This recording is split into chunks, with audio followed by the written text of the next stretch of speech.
Properly उसको class के अंदर मैं करवाऊंगा आज कि किस तरह से हम लोग डाटा इंसर्ट करवा सकते हैं। अच्छा, अबाउट क्यूरीज एक चीज़ है वो मैं आप लोगों के साथ शेयर करना चाहता हूँ। नो आइडिया कि कौन सी क्लास से कितनी क्यूरीज आती हैं, नहीं इस चीज़ का आइडिया मुझे नहीं पता होता कि कौन सी क्लास से। एक्चुअली 3 क्लासेस पढ़ा रहा हूँ तो पीपी वालों का तो आइडिया होता है क्योंकि उनका कोर्स काफ़ी पीछे है, आपसे बाद में उनका सेमेस्टर स्टार्ट हुआ है। तो बाकी नहीं पता चलता कि जो क्वेश्चन आया है ये रेगुलर से है या सेल्फ से है। तो मैं रैंडमली आंसर करता हूँ, बट उसके बावजूद काफ़ी बच्चों के रह जाते हैं वो। कई दफ़ा मैं दूसरे दिन करता हूँ, कई दफ़ा नहीं याद रहते, फिर 2-3 दिन हो जाए तो फिर मैं रिप्लाई नहीं करता कि भाई अब रिजॉल्व हो ही गया होगा। मसला ये है कि स्टूडेंट्स की क्यूरीज बहुत ज़्यादा होती हैं, और क्यूरीज कुछ इस तरह से होती हैं। देखिए ये चीज़ पहले भी आप लोगों के साथ डिस्कस हुई होगी कि एरर सॉल्विंग जो है वो पार्ट ऑफ लर्निंग है। अगर एरर नहीं आता है तो लर्निंग नहीं होती। क्यूरीज करना बनता है आप लोगों का और करनी चाहिए, बट क्यूरीज की जो है ना वो भी थोड़ा सा ये देखें। अब होता क्या है कि एक स्टूडेंट है, वो कोई चीज़ कर रहा है, उसका एरर आया, उसने एकदम से स्क्रीनशॉट बनाया एंड मुझे मैसेज कर दिया। ठीक है, तो ये कोई वे नहीं है। मैं हमेशा कहता हूँ कि 3 से 4 घंटे उसके ऊपर आपने खुद से स्पेंड किए तो देन मुझ तक अप्रोच करनी है। इस तरह तो मतलब 1 घंटे में 10-15 क्यूरीज आएंगी तो मैं तो फिर सारा दिन यही करता रहूँ कि मैं बच्चों के क्वेश्चन के आंसर ही करता रहूँ, तो इस तरह नहीं है। मुझे अपने पर्सनल भी काम है, तो इस तरह नहीं पॉसिबल कि मैं क्यूरीज का रिप्लाई कर सकूँ। जब अवेलेबल टाइम होता है तो मैं कर देता हूँ। रात के वक्त होता है, बट रात को मुझे खुद अच्छा नहीं लगता कि मैं 12-1 बजे रिप्लाई कर रहा हूँ बच्चों को। तो ये मुझे खुद नहीं अच्छा लगता कि इतनी देर को अगला बंदा सो रहा है और मैं मैसेज करके डिस्टर्ब कर रहा हूँ, तो ये चीज़ अच्छी नहीं है। तो इसलिए वैलिड क्वेश्चन बनते हैं, बट तब पहले तो ये है कि एरर आए, उसको पढ़ें समझें क्या कह रहा है एरर, खुद से कोशिश करें कि ये जो चीज़ कह रहा है ये मैंने मैनेज किया कहीं पे। हाँ जी मैनेज कर लिया है, फिर भी सॉल्व नहीं हो रहा, फिर गूगल करें, 2-3 घंटे उसके ऊपर स्पेंड करें, फिर नहीं होता फिर मेरे साथ डिस्कस करें। ठीक है, उसके बाद मेरे साथ डिस्कस करें। डिस्कस करना बनता है कि मैंने खुद से भी ट्राई कर ली, मैंने गूगल भी कर लिया, मेरे से नहीं हो रहा, तो देन आवाज ये एक बच्चे को काट रही है या बाकियों सारों को भी मेरी आवाज कट ऑफ हो रहा है? मैंने इधर ही पहली क्लास पढ़ाई है, किसी के साथ कोई इशू? क्या? क्लियर आ मुझे तो क्लियर आ रही है। ठीक है, हाँ जी बच्चे, वो जिसने बच्चे ने मैसेज किया, बच्चे आपकी तरफ इंटरनेट का इशू है, इंटरनेट अपना कनेक्शन चेक कर लें। तो क्वेश्चन करें, बट थोड़ी एफर्ट करने के बाद। होता पता है क्या है, इस तरह के क्वेश्चन की वजह से ना वो जो बच्चे जिनके वैलिड क्वेश्चन होते हैं वो मिस हो जाते हैं। फॉर एग्जांपल मैं कह रहा हूँ 15 मैसेज आए हैं, अब 15 मैसेज आए हैं, मैंने पढ़ने स्टार्ट किए हैं जी, एक का किया रिप्लाई, दूसरे का किया, तीसरे का किया। अब ये नहीं होता कि मैंने एक का रिप्लाई किया और दूसरे पे चला गया, सम टाइम वो बच्चा साथ ही रिस्पॉन्स देता है, फिर मुझे मतलब कन्वर्सेशन करनी पड़ती है, हाँ जी बच्चे ये कर लें, ये बच्चे कर लें। तो फॉर एग्जांपल एक बच्चे के 5 मिनट लग गए, तो मेरे पास लेट्स सपोज 15 मिनट थे, तो मैंने वो 5 बच्चों का आंसर किया। अब ये जो बच्चे एफर्ट नहीं करते, ये एरर आया तो स्क्रीनशॉट बना के मुझे भेज दिया। अब वो जो मेरे पास जो अवेलेबल टाइम होता है वो इन्हीं के ऊपर लग जाता है। हालांकि जिसका मतलब इस तरह का हो कि जिसने एफर्ट की हो उसके बाद भी सॉल्व ना हुआ, वो बच्चा कहीं 10वें नंबर पे उसका मैसेज हो, मैं वहां तक पहुंचता ही नहीं हूँ। तो इसलिए पहले एरर को देखें, अगर एरर खुद से सॉल्व होने वाला है, देखिए मैं बताऊंगा सॉल्व करेंगे तो लर्निंग तो मेरी हो रही ना, आप लोगों की थोड़ी हो रही है। आप लोगों की लर्निंग तो तब होगी जब आप उसके ऊपर टाइम स्पेंड करेंगे। टाइम स्पेंड कर लिया, नहीं हुआ, फिर मेरे से डिस्कस करेंगे, सर ये इस तरह किया था, नहीं हुआ, मैंने सर्च भी की, नहीं हुआ। ठीक है, तो मैं चाहता हूँ कि लर्निंग आप लोगों की हो, मेरी नहीं।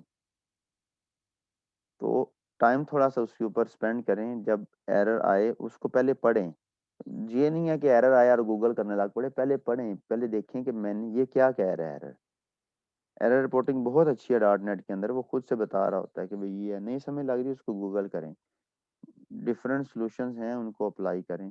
देन उसके बाद अगर फिर भी नहीं होता, इंशाल्लाह हो जाएगा, फिर भी नहीं होता तो फिर मेरे साथ डिस्कस करें। तो डिस्कस करने में नहीं है, मैं बता रहा हूँ जो इशू बन रहा है वो आप लोगों के लिए बनता है। एक तो लर्निंग नहीं होगी, सेकंड थिंग है कि क्यूरीज ज्यादा होती हैं तो फिर आंसर नहीं होते। वो कुछ के हो जाएंगे, कुछ फिर यही समझेंगे कि सर रिप्लाई नहीं करते। बट मैंने बताया कि 2 दिन नहीं करूंगा, तीसरे दिन मैं कहता हूँ कि अब रिप्लाई करना बनता नहीं है। बच्चा कहेगा कि 2 दिन पहले मैसेज किया था, 2 दिन बाद रिप्लाई आया, मैंने तो रिजॉल्व कर लिया। और कुछ बच्चों के फिर इस तरह भी मैसेज आते हैं कि सर हो गया है, मतलब मैंने रिप्लाई नहीं किया उस टाइम ड्यूरेशन में, उन्होंने फिर खुद से एफर्ट किया और हो गया, और अच्छी बात होती है ये। मैं इस चीज को अप्रिशिएट करता हूँ कि भाई खुद से हो गया तो अच्छी बात है। आपको पता, अब नेक्स्ट टाइम वो एरर जब भी आएगा आपको पता होगा क्यों आया है, किसी और का भी आएगा आपको पता होगा, आप बता सकोगे कि ये एरर इस वजह से आता है। ये चीज डिस्कस करने का पर्पस ये था कि आज का लेक्चर जो है ना, इसके बाद एरर आने ज्यादा हो जाएंगे। सेव चेंजेस के ऊपर पॉसिबल है कि 70% के क्लास के एरर आए। तो उसके लिए जो स्टेप्स मैं बताऊंगा पहले उनको फॉलो करना है, उनको फॉलो कर लिया, देन उसके बाद नहीं होता तो देन मेरे से ये ना हो कि भाई स्क्रीनशॉट बनाया और सर को स्क्रीनशॉट सेंड कर दिया, भाई उसके ऊपर टाइम थोड़ा स्पेंड करना है, ठीक है।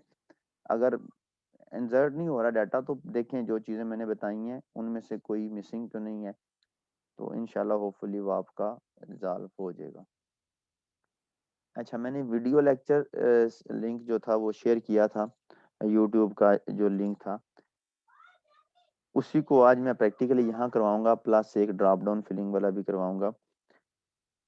तो डेटाबेस की 4 क्यूरीज हैं इन नॉर्मल जो यूज होती हैं, वैसे तो अल्टर है, ट्रंकेट है और भी हैं, बट मेनली जो प्रोजेक्ट के अंदर यूज होती है ना वो है insert, update, delete and select. Select की क्यूरी हम लोग कर चुके हैं इन सम एस्पेक्ट। कौन सी? लॉगिन की। अच्छा, कंफ्यूजन यहाँ होती है कि जब फीचर्स को एंड प्रोग्रामिंग को मींस क्यूरीज को डिफरेंट वे के अंदर सोचा जाए। अब देखिए, मैं किसी को कहूँ ना सिलेक्ट की क्यूरी किया तो पॉसिबल है काफी बच्चों को यही ना हो कि हमने तो अभी तक सिलेक्ट की क्यूरी की नहीं है, ठीक है। लॉगिन का कोड है, बेसिकली वो सिलेक्ट की क्यूरी ही थी। अब कंफ्यूजन यहाँ भी बनती है कि मैं साइन अप कहता हूँ और sign up and insert are the same thing. Insert के अंदर इंसर्ट की क्यूरी रन होती है एंड साइन अप इंसर्ट करने को ही कहते हैं। हमने उनके नेम डिफरेंट रखे हुए हैं, बट साइन अप का मतलब होता है डाटा को इंसर्ट करवाना। तो नेम डिफरेंट हो सकता है बट क्यूरी वही है, insert, update, delete and select. तो आज हम करेंगे इंसर्ट की क्यूरी। अब आप उसको साइन अप के ऊपर यूज करें, आप उसको किसी फॉर्म का डाटा एंटर करने के लिए यूज करें, वट एवर जहां मर्जी यूज करें, इंसर्ट की क्यूरी वही रहनी है। तो चलते हैं हम लोग, पहले मैं डेटाबेस दिखाता हूँ आप लोगों को कि क्या करने लगे हैं। हाँ जी, ये हमारे पास 3 टेबल्स हैं। आप लोगों की स्ट्रेंथ जो है ना वो बड़ी कम होती है और कम से कम ही होती जा रही है। 17 स्ट्रेंथ कितनी है इधर हनान? सर हनान नहीं है। अच्छा, आप ही बता दें कितनी स्ट्रेंथ है। सर टोटल आई थिंक 34 है। 34 है, ये 17 है एंड इनमें से एक मैं हूँ, मुझे निकाल दें तो 16 रह जाते हैं। तो बाकी बच्चे किधर हैं? सर आज बच्चों का आई थिंक लाइट का इशू है आज। 4-5 का होगा, वैसे थोड़ी है कि 18 बच्चों का लाइट का इशू तो नहीं हो सकता। आई थिंक लास्ट क्लास में भी क्लास कम थी। सर आज मेरे ख्याल से पेपर है काफ़ी बच्चों का 11 बजे ना, वो जो रिपीटर्स है ना उनका। वो 2-3 का मैसेज आया हुआ है। सर काफी बच्चों का पेपर, मतलब 8-9 है किस जो चीज का है, क्या उस ग्रुप चीज, में है हमारी क्लास के। क्या चीज? Programming fundamental. अस्तगफार, अभी प्रोग्राम तक प्रोग्रामिंग फंडामेंटल को ही लेके बैठे हुए हैं बच्चे। सर उसमें उनके मार्क्स बहुत कम आए थे। अच्छा सारी क्लास की। ठीक हो गया। चलें होपफुली अब तो एक्सपर्ट हो गए होंगे प्रोग्रामिंग में, अब 70-80 तक ले ही लेंगे। अच्छा जी, तो चलते हैं डेटाबेस को डिस्कस कर रहे थे। हमारे पास 3 टेबल्स हैं, ये पहले से बनाए हुए हैं, table user, table student and table class. ठीक है, अब मैं ये चाह रहा हूँ कि एक फॉर्म बनाया जाए, उसके ऊपर फील्ड्स लगाएं एंड बटन सेव का हो, जब वो बटन सेव के ऊपर क्लिक करे तो स्टूडेंट की एक एंट्री हो जाए। ठीक है, यूज़र में कर सकते हैं, क्लास में कर सकते हैं, बट मैं टेबल स्टूडेंट के अंदर करने लगा हूँ। यूज़र भी है हमारे पास, तो अब स्टोर प्रोसीजर, अच्छा जी सर, सेम सेम ठीक है जी। अच्छा जी, अब ये है कि ये हमारे पास टेबल स्टूडेंट है। मैं इसको अगर डिज़ाइन व्यू में जाऊं तो ये कुछ इसके कॉलम्स हैं, student ID, first name, last name, roll number and class ID. Student ID जो है वो प्राइमरी की है एंड वो ऑटो इंक्रीमेंट है, हमें इसको वैल्यू प्रोवाइड करने की ज़रूरत नहीं है। देन आता है first name, last name, roll number, ये हम लोग इंसर्ट करेंगे एंड क्लास आईडी भी ऑप्शनल है, उसको भी इंसर्ट करेंगे। ठीक है,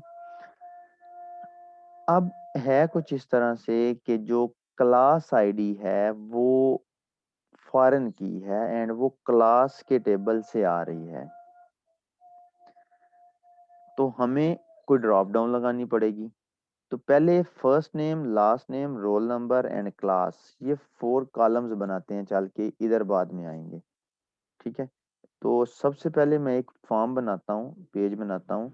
मास्टर पेज मैंने एक बनाया था रेगुलर के साथ, वही मैं यूज़ कर लूँगा, माय मास्टर, और उसके अंदर जस्ट बूटस्ट्रैप इंक्लूडेड है, नथिंग एल्स, और मैंने ऐसा कुछ भी ऐड नहीं किया। मास्टर पेज बनाया माय मास्टर के नाम से एंड उसमें बूटस्ट्रैप इंक्लूड कर दी, जस्ट ये काम किया। अब हम एक बनाते हैं वेब फॉर्म, क्योंकि मैंने बताया हुआ इनर सारे पेजेस जो हैं वो विद मास्टर पेज बनाने हैं, तो वेब फॉर्म बना लिया। एंड अच्छा, एक चीज़ है कि एफर्ट को जितना रिड्यूस कर सकें उतना करेंगे, तो मैं इंसर्ट एंड एडिट के लिए एक ही पेज यूज़ किया करूँगा, ऐड भी वहीं से होगा, एडिट भी वहीं से होगा। कैसे करेंगे वो आगे चल के देखेंगे। तो नाम स्टूडेंट को ऐड करना है तो ये नहीं रख देना नाम ऐड स्टूडेंट, नेम रखने से कोई नहीं है, मैं इसका नाम ABC रख दूं, अंदर स्टूडेंट ही ऐड हो रहा, बट इन अप्रोप्रिएट है। आपने नाम इस तरह का रखना है कि नेम डिफाइन करे आपके फीचर को। तो मैं रख देता हूँ स्टूडेंट सेटअप। सेटअप के अंदर क्या आता है, आपका ऐड भी कवर हो जाएगा एंड एडिट भी कवर हो जाएगा। ठीक है, तो मैं इसका नाम रख देता हूँ student setup. Master page select है एंड मैंने बताया माय मास्टर है, तो मैं इसको विद माय मास्टर बना रहा हूँ। ठीक है, अब अच्छा, मैंने क्या किया था कि मास्टर पेज के अंदर ही ना मैंने कंटेनर लगा दिया था, ये कंटेंट प्लेस होल्डर से ऊपर जो डिव है ना, यहाँ कंटेनर लगा दिया। तो अब मैं यहाँ सिंपली डिज़ाइन बनाने लगा हूँ, div class row and div class. देखिए इसकी प्रैक्टिस साथ साथ करनी है, वरना ये मसला बनेगा। मैं ये जो कुछ अभी टाइप करूंगा ना, ये एज इट इज रेगुलर वालों के साथ भी मैंने ये काम किया है। तो मैंने ये नहीं किया कि भाई वो हुआ है तो चले मैं HTML डिलीट नहीं करता, वो आपको वही बता दूंगा। मैं चाहता हूँ हर चीज़ आपके सामने हो ताकि आपको भी पता चले चीज़ें कैसे, वरना मेरे लिए तो वो टाइम सेविंग था। बट मैंने वो पेज डिलीट किया, दोबारा से पेज बनाया, ताकि आप लोग ये ना कहें कि जी पहले से चीज़ थी पता नहीं किस तरह से बन गई। तो प्रैक्टिस करनी है साथ साथ आप लोगों ने। मैंने 4 4 4 के 3 कॉलम्स बनाना चाहता हूँ, जिनमें से फर्स्ट 4 एम्प्टी छोड़ना चाहता हूँ एंड मैं सेकंड वाले 4 में कॉलम्स बनाना चाहता हूँ। ठीक है, तो यहाँ एक ये बता इसलिए नहीं रहा कि ये चीज़ें मैंने बूटस्ट्रैप के वक्त करवाई थी। आपको फॉर्म ग्रुप लगा दिया एंड इसके अंदर ये एक लेबल मैंने लगा दिया फर्स्ट नेम। ठीक है, एंड एक टेक्स्ट बॉक्स लगा लेते हैं और इसकी आईडी देते हैं txt first name. And text box की क्लास भी हम लोगों ने डिस्कस की थी कि फॉर्म डैश कंट्रोल। देखें, मुझे याद है, याद नहीं की, मेमोराइज नहीं की, बट इतनी दफ़ा इनको यूज़ किया है कि ये ऑटोमेटिकली माइंड में रहती हैं कि ये चीज़ जो है ये कुछ इस तरह से है। ठीक है, डेली रूटीन के अंदर काफ़ी सारी चीज़ें हैं जो आपको पता है। आपको पता है कि मेरे घर का एड्रेस क्या है, आपको पता है कि आपका नाम क्या है, आपको पता है कि आप कौन सी क्लास में पढ़ते हैं। ठीक है, तो ये कॉमन चीज़ें हैं। इसी तरह जब आप इसको डेली बेसिस के ऊपर यूज़ करेंगे तो आपको इसका भी पता होगा कि कौन सी क्लास कहाँ है। मेमोराइज करने की ज़रूरत नहीं है आपको। फर्स्ट नेम लगा दिया, लास्ट नेम लगा दिया, कॉपी किया एंड यहाँ कर दिया txt रोल नंबर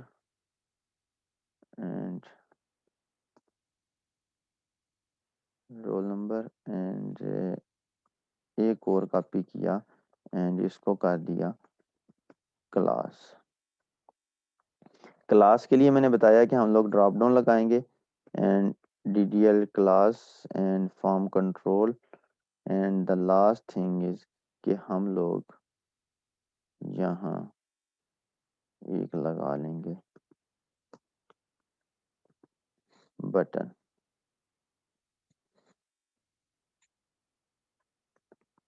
और इसकी आईडी रख दी cmd सेव एंड बटन को क्लास जो साइन करते हैं वो है btn एंड btn प्राइमरी। ठीक है, एंड इसको टेक्स्ट दे दिया सेव एंड इसका एक ऑन क्लिक का मेथड भी बना लेते हैं कि बटन के ऊपर क्लिक हो तो क्या हो। ठीक है, अच्छा मैं यहाँ ना एक नीचे लेबल भी लगा रहा हूँ ASP। मैं लेबल इसलिए लगा रहा हूँ कि जब रिकॉर्ड इंसर्ट हो ना तो इस लेबल में आ जाए कि record inserted successfully. Response dot right से वो टॉप के ऊपर आता है, वो बुरा लगता है, तो मैं यहाँ कर रहा हूँ id is equal to LBL message and for colour भी कर लेते हैं, चलिए रेड। ठीक है, तो ये हो गया। अब यहाँ मेथड बन गया। सिंपली इस पेज को रन करते हैं एंड देखते हैं कि डिजाइन क्या बना।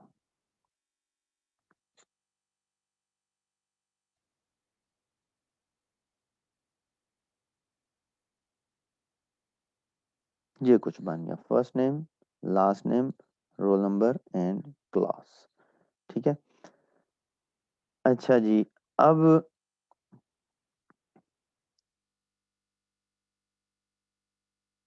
ये ड्रॉप डाउन एम्प्टी है। हम चाहते हैं कि डेटाबेस से इसके अंदर क्लासेस आए। ठीक है, वो हमारे पास क्लास का टेबल है। अच्छा, क्वेश्चन ये भी हो सकता है रेगुलर में से आया था कि स्टैटिकली क्यों नहीं लिख दिया BScs BSIT BSSC। तो देखें, अगर मैं स्टैटिकली लिखता हूँ लाइक कुछ अरसा पहले तक MSIT यूनिवर्सिटी ऑफ सरगोदा नहीं करवाती थी। जब न्यू डिग्री आई तो प्रोग्रामर को बुलाना पड़ना है कि भाई आओ ड्रॉप डाउन के अंदर वैल्यू एडिट कर दो या ऐड कर दो। तो बेटर नहीं है कि वो आपको कोई टेबल बनाया हो उसने एंड उसका एक फॉर्म हो एंट्री का, आप उस पेज के ऊपर जाओ एंड जो भी क्लास का नेम लिख के सेव करो वो टेबल के अंदर एंटर हो जाए एंड पेज तो उस टेबल से ही ले रहा है सारी क्लासेस, तो ऑटोमेटिकली यहाँ आ जाएंगी। तो प्रोग्रामर से जब वेबसाइट बनवाई जाती है ना तो कोशिश की जाती है मैक्सिमम जितना डायनेमिक करवा सकें। 2 साल बाद ये भी हो सकता है, ये भी आज ही डायनेमिक करवा लेता हूँ। ये नहीं है कि 2 साल बाद मैं दोबारा प्रोग्रामर को पैसे दूं और मैं उससे फिर बजट अपना बनाऊं एंड मैं उससे मॉडिफिकेशन कराऊं। तो जितना डायनेमिक हो सके उतना डायनेमिक करवाना चाहिए। तो हमने सबसे पहले ये काम करना है कि ये इस ड्रॉप डाउन में टेबल क्लासेस से हमने लेके आनी है वैल्यूज। ठीक है, तो इसके लिए हम लोग क्यूरी भी लिख सकते हैं, एंटिटी फ्रेमवर्क वाली जो है लिंक क्यू की क्यूरी, बट चूंकि मैंने आप लोगों को स्टोर प्रोसीजर से करवाया है तो हम लोग उसी को करेंगे। अच्छा, एक चीज ये है, अभी क्वेश्चन मैं आप लोगों से पूछ लेता हूँ। हाँ जी, किससे? Mohammed Siraj, roll number 24।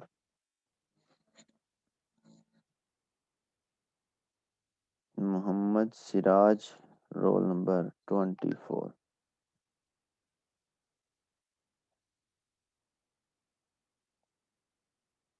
हाँ जी, सिराज किधर है?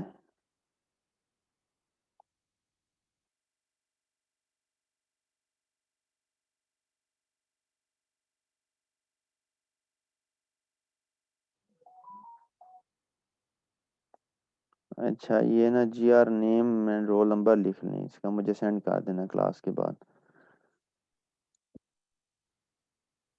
सर अच्छा जी, किससे पूछें? और बच्चे ही इतने कम हैं, किससे पूछें? हाँ जी, Jain, roll number 18। Yes sir. बच्चे, हम लोगों ने ड्रॉप डाउन फिल की थी जब मैंने आप लोगों को ड्रॉप डाउन करवाई थी पेज लोड के अंदर डायनामिकली। डाटा सोर्स के लिए क्या चीज बनाया था मैंने? सर नहीं पता। क्यों? प्रैक्टिस नहीं किया आपने? सर अभी तक कम्प्लीटली नहीं की। लॉगिन का पेज बनाया? सर कल स्टार्ट किया था, थोड़ा सा फ्रंट एंड बनाया था, तो उसके बाद सर अभी तक कंप्लीट नहीं हुआ। मैं भी इसका स्टार्ट किया ही था। इसका भी नेम है, रोल नंबर लिख रहे हैं। अच्छा जी, Mariam, roll number 50। Yes sir. बच्चे, सेम क्वेश्चन है कि जब मैंने ड्रॉप डाउन करवाई थी तो डाटा सोर्स के लिए वो मैंने वैल्यू किसी चीज के अंदर रखवाई थी, क्या बनाया था डायनेमिक तब बनाने के लिए उसको, एंड डाटा बाइंड किया था? एक तो स्टैटिकली की थी ना, एक पेज लोड के अंदर किया था, किसी चीज किसी वेरिएबल था या वट एवर जो भी था उसके अंदर वैल्यूज रखवाई थी। अगर किसी को पता है तो हैंड रेज कर सकता है। हाँ जी, बताएं क्या था वो?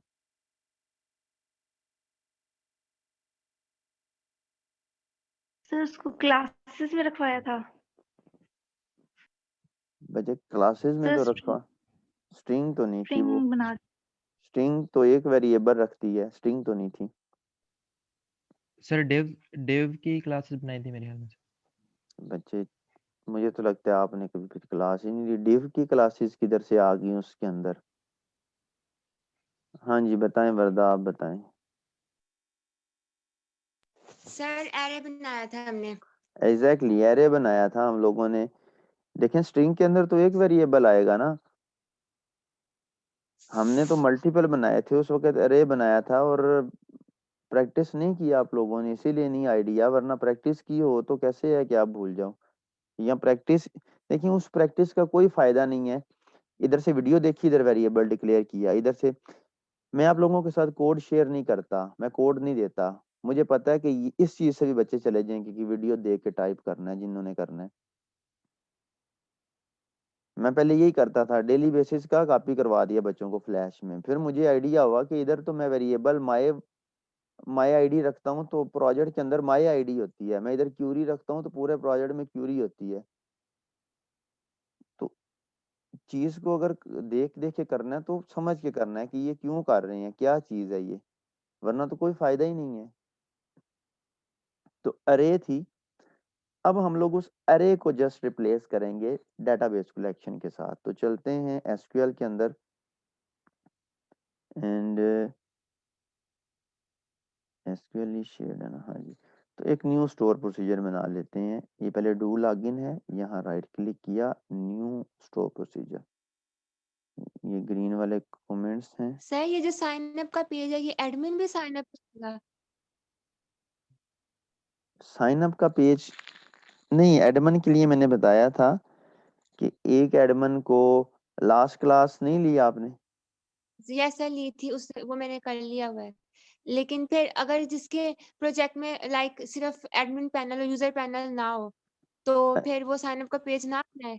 Exactly exactly. उसने पता क्या करना है, उसने ये करना है कि एक एडमिन जो है ना वो दूसरे एडमिन को ऐड कर सके। वो ये साइन अप, कैसे? मैं बताता हूँ, साइन अप का पेज जो है ना वो बेसिकली एक फीचर है मैं उसको इन सिंपल वर्ड कहूँ ना तो वो हमारे पास यूजर इंसर्ट करने वाला पेज है। Sign up and user insert same ही चीज है ना, दोनों के डिफरेंट नेम बट पेज तो एक ही है, यूजर इंसर्ट हो रहा है या साइन अप हो रहा है, ऐसे ही है ना। यस सर, यस अगर सर, अगर एक एडमिन है वो कहता है कि मेरा कोई पार्टनर भी आ गया इस वेबसाइट के अंदर, तो उसके पास लॉगिन होने के बाद मेन्यू बार के अंदर एक ऑप्शन हो क्रिएट न्यू यूजर या क्रिएट न्यू एडमिन, ठीक है। वो उसके ऊपर ओके क्लिक सर, करे तो उसको वो साइन अप की तरह का पेज नजर आए, बट ये साइन अप नहीं है। साइन अप का मतलब ये है कि वो खुद से कर रहा है। हमने उसको बनाना है कि यूजर एडमिन इंसर्ट करने वाला, कि एक एडमिन दूसरे एडमिन को इंसर्ट कर सके। वो एडमिन खुद उसको अकाउंट बना के देगा कि ये तुम्हारा ईमेल एड्रेस है या मुझे ईमेल एड्रेस दो, मैं उस ईमेल एड्रेस के अकॉर्डिंगली तुम्हें अकाउंट बना दूंगा, और ये तुम्हारा पासवर्ड है, तुम इसको लॉगिन के लिए यूज कर सकते हो। एक एडमिन ही दूसरे एडमिन को अकाउंट बना के दे सकता है, अदरवाइज वो अकाउंट नहीं बन सकता।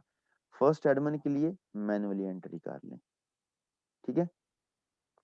ओके सर, अच्छा जी, यहाँ अब स्टोर प्रोसीजर एक न्यू बनाने लगे हैं, इसको कमेंट्स को डिलीट कर दिया।